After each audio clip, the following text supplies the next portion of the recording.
Hello and welcome. This is another video on marketing. Now in today's marketing video, we're going to be talking about pain points and marketing to pain instead of pleasure. Now this is a tried and true marketing technique, and I want to talk to you about the benefits of it, and you can choose whether to use it or not. It's completely up to you. But when you choose to focus on the pain instead of on the pleasure aspects related, you're going to be able to see a lot quicker your clients are going to pick up on your products and your services a lot faster. So let me give you an example. So pain, let's say you're in pain, you have a headache, right? Are you going to go to the store and go buy aspirin? If you have a really bad headache, if you're really in pain over a headache, are you going to go and purchase aspirin? The answer is probably yes, right? Versus the pleasure aspect, or the other side of it, and let's say that you know that it's good for you to take vitamins. Are you going to rush out to the store to go buy a can of vitamins? Probably not, right? Not as fast as you would versus going out and buying a thing of aspirin, right? A canister of aspirin or Tylenol for your headache. So you can see how important selling to pain is. Now for tax services, the biggest pain point is tax resolution services. Now you've probably heard this on the radio where people say, oh, we're going to settle your tax debt for pennies on the dollar. People relate to that. People contact them and they've got a flood of new business all the time. And the reason is because there's a lot of pain related to tax resolution.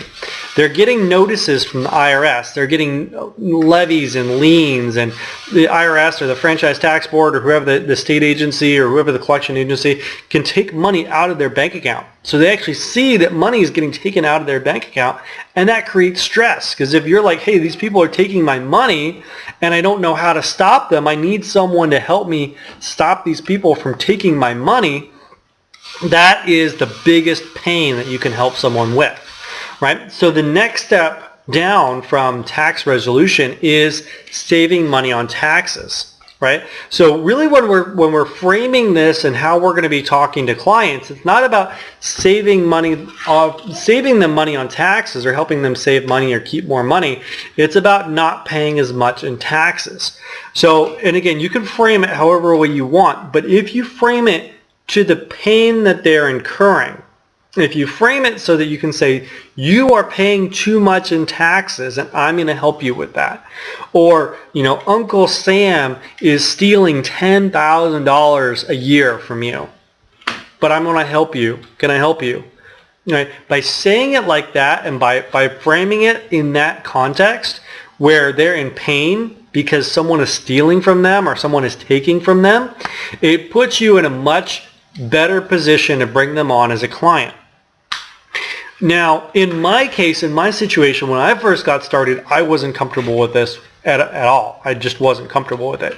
So I would just kind of go out and do a presentation, and I just teach a bunch of stuff. When I got invited to do a presentation on tax strategy or tax savings or whatever, I would just go into a room and I'd just throw a bunch of stuff at them, and I'd say, wow, this is everything that I can do to help you save money on taxes.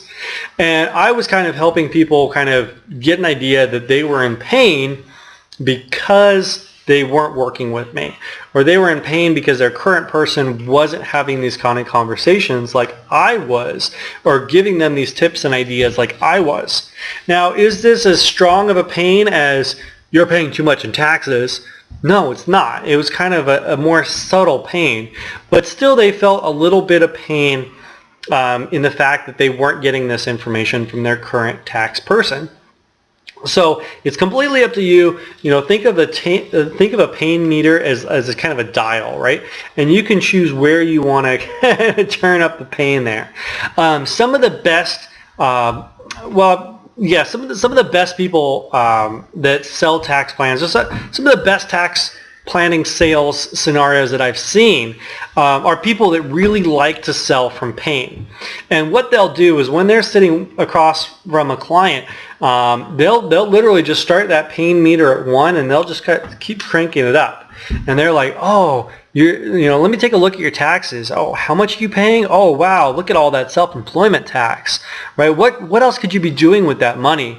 Oh, look at how much you've been paying, and and FICA and FUTA and SUTA. Look at, oh, you've got kids. You're not paying the kids, and then they'll literally just kind of turn up the pain dial and keep turning it up.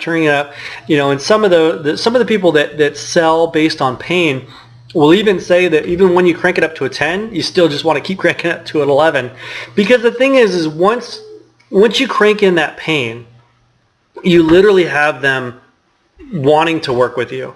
I hate to use the metaphor eating from your hands, but that's kind of what it is.